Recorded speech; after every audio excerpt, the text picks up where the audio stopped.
रात्रपाळी कर्तव्यावर हजर असताना हद्दीमध्ये पेट्रोलिंग दरम्यान गुप्त बातमीदाराद्वारे खात्रीशीर माहिती मिळाली की पोलीस ठाणे कळमना येथील रेकॉर्डवरील आरोपी, त्याचं नाव सुद्धा मिळालेलं होतं आपल्याला, मी नाव डिस्क्लोज करणार नाही कारण तो आरोपी सध्या फरार आहे, तो त्या आरोपीचं नाव आपल्याला प्राप्त झाला होता। तो आरोपी आणि त्याचे काही साथीदार हे देशी बनावटीचा कट्टा घेऊन पोलीस ठाणे कळमना हद्दीमधील जे नवीन RTO कार्यालय आहे चिखलीमध्ये त्या समोर येणार आहेत अशी आपल्याला माहिती मिळाली। सदरची माहिती आपण वरिष्ठांना, माननीय वरिष्ठ पोलीस निरीक्षक श्री काळे सर यांना माहिती दिली। आपण काळे सरांच्या आदेशाने कारवाई करण्याचे आपल्याला आदेश मिळाले।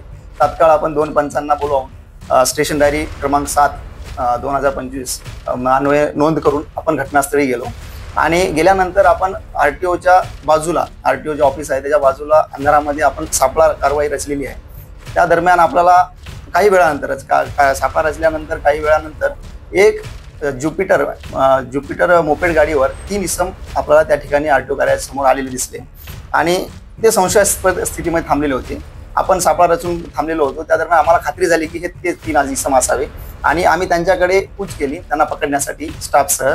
त्या दरम्यान ते ज्युपिटर जी गाडी आहे त्या गाडीवर बसून पळून जाण्याचा प्रयत्न करत होते।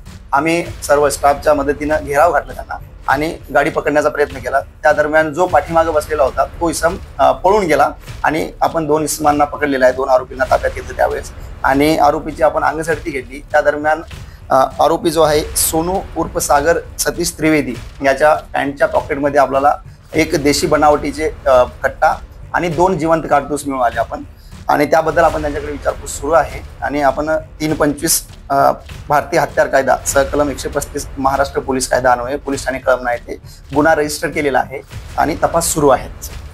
सदरची कारवाई माननीय zone 5 sir Shri Niketan Kadam sir यांच्या मार्गदर्शनात, तसेच सहाय्यक पोलीस आयुक्त श्री विशाल क्षीरसागर सर कामठी विभाग यांच्या मार्गदर्शनात पोलीस ठाणे कळमनाचे वरिष्ठ पोलीस निरीक्षक श्री प्रवीण काळे सर, तसेच तपास पथकातील अंमलदार पोलीस हवालदार रविकुमार शाहू, पोलीस अंमलदार प्रदीप पवार, पोलीस अंमलदार मंगेश लोही, पोलीस अंमलदार संदीप ढाले, पोलीस अंमलदार विजय तिडके, पोलीस अंमलदार अनिल जाधव, पोलीस अंमलदार प्रफुल्ल गोहोकर, तपास पथक पोलीस ठाणे कळमना यांनी ही कारवाईला अंजाम दिलेला आहे।